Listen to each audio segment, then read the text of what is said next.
नमस्कार। आज की इस खास चर्चा में हम एक बहुत ही दिलचस्प और कभी-कभी विवादास्पद विषय पर बात करेंगे।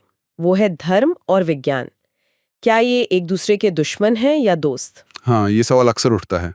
और इसे समझने के लिए आज हमारे पास एक बेहद अहम स्रोत है। भारत के महान आध्यात्मिक गुरु और विचारक पंडित श्री राम शर्मा आचार्य जी की एक किताब है। जी, धर्म और विज्ञान विरोधी नहीं पूरक हैं। बहुत ही गहरी किताब है ये। बिल्कुल। तो आज हम इसी किताब के जरिए मतलब आचार्य जी के नजरिए से ये समझने की कोशिश करेंगे कि ये दोनों कैसे साथ चल सकते हैं और आज के समय में ये समझ क्यों इतनी ज्यादा जरूरी हो गई है। सही बात है। चलिए शुरू करते हैं। तो किताब की जो सबसे पहली और मुझे लगता है सबसे अहम बात है वो यही है कि धर्म और विज्ञान विरोधी नहीं बल्कि पूरक हैं। हाँ। एक शरीर की देखभाल करता है, दूसरा आत्मा की। ये सुनने में तो बहुत सरल लगता है, पर क्या ये वाकई इतना सीधा है? देखिए, आचार्य जी जो खुद एक बहुत बड़े आध्यात्मिक चिंतक थे, वो इसे बहुत साफ तरीके से समझाते हैं।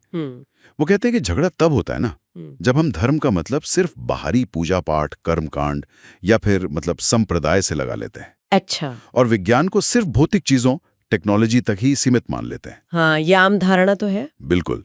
पर आचार्य जी कहते हैं कि असली धर्म, जिसे वो अध्यात्म कहते हैं, मतलब नैतिकता, सदाचार, आत्मज्ञान, जीवन के ऊंचे आदर्श और सत्य की खोज करने वाला विज्ञान, ये दोनों इंसानियत के लिए, उसके विकास के लिए बेहद जरूरी हैं। विरोधी कैसे हो सकते हैं? तो आप कह रहे हैं कि असली धर्म यानी अध्यात्म और असली विज्ञान यानी सत्य की खोज, इनमें कोई टकराव है ही नहीं। हाँ, बिल्कुल यही आचार्य जी का यही मुख्य बिंदु है। टकराव बाहरी मतलब संकीर्ण रूपों में है, सार में नहीं। इसी से जुड़ी एक और बात किताब में है। हाँ। संत विनोबा का कथन। हाँ, वो बहुत महत्वपूर्ण कि धर्म और राजनीति का युग बीत गया, अब आध्यात्म और विज्ञान का युग आएगा। इसका क्या मतलब समझाते हैं आचार्य जी? देखिए, आचार्य जी इसे स्पष्ट करते हैं। जब विनोबा जी धर्म कह रहे थे तो उनका इशारा उस धर्म से था जो कट्टर है, संकीर्ण है, जो लोगों को बांटता है। अच्छा, मतलब मजहबी कट्टरता से। हाँ, बिल्कुल। वो सनातन नैतिक मूल्यों वाले धर्म की बात नहीं कर रहे थे। और विज्ञान से उनका मतलब सिर्फ टेक्नोलॉजी नहीं था। तो फिर क्या था? उनका मतलब था विवेक, सत्य को परखने की, सही गलत समझने की क्षमता। तो विनोबा जी का कहना था कि भविष्य में सच्ची आध्यात्मिकता यानी ऊंचे नैतिक मूल्य और विवेकपूर्ण ज्ञान, इनका महत्व बढ़ेगा और कट्टरपंथ और सिर्फ सत्ता वाली राजनीति पीछे छूटेगी। जी। ये समझना आज के समय में मतलब अभी इतना जरूरी क्यों है? हम विज्ञान में तो इतनी तरक्की कर ही चुके हैं, क्या वो काफी नहीं? यहीं पर आचार्य जी की ये किताब बहुत प्रासंगिक हो जाती है आज के लिए। वो बताते हैं कि सिर्फ भौतिक तरक्की मतलब सिर्फ टेक्नोलॉजी और सुविधाओं ने एक तरह का असंतुलन पैदा कर दिया है। असंतुलन किस तरह का? देखिए, विज्ञान हमें सुख सुविधाएं दे सकता है, आराम दे सकता है, इसमें कोई शक नहीं। पर जीवन का असली मकसद क्या है? मन में शांति कैसे आए, क्या सही है, क्या गलत है, इसका फैसला कैसे हो? हाँ, ये गहरे सवाल है। इन सवालों का जवाब विज्ञान पूरी तरह नहीं दे पाता।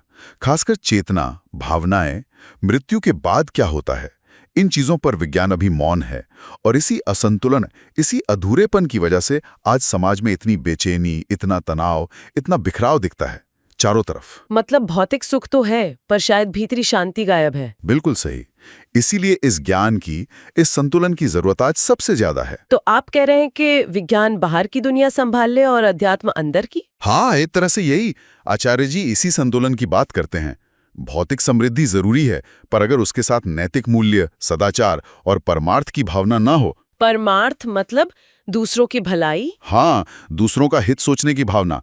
अगर ये ना हो तो वही भौतिक समृद्धि विनाश का कारण बन सकती है। अध्यात्म हमें स्वार्थ से ऊपर उठकर इसी परमार्थ की ओर ले जाता है।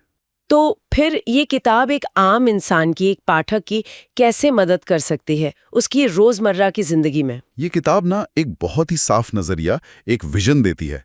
ये समझने में मदद करती है कि अपनी जिंदगी में विज्ञान से मिली सुविधाओं और अध्यात्म से मिले नैतिक बल मतलब कैरेक्टर, इनके बीच तालमेल कैसे बिठाएं। अच्छा। ये बताती है कि सिर्फ पैसा कमाना या चीजें जमा करना ही काफी क्यों नहीं है। अंदर की शांति, अच्छा चरित्र, दूसरों के लिए कुछ करने का भाव, ये क्यों जरूरी है। हाँ, आजकल की भागदौड़ भरी जिंदगी में ये बातें खो सी जाती हैं। बिल्कुल। तो ये किताब आज की तनाव भरी जिंदगी में, जहां विज्ञान की तरक्की के बाद भी समस्याएं बढ़ रही हैं, एक शांत, संतुलित जीवन जीने का रास्ता दिखाती है।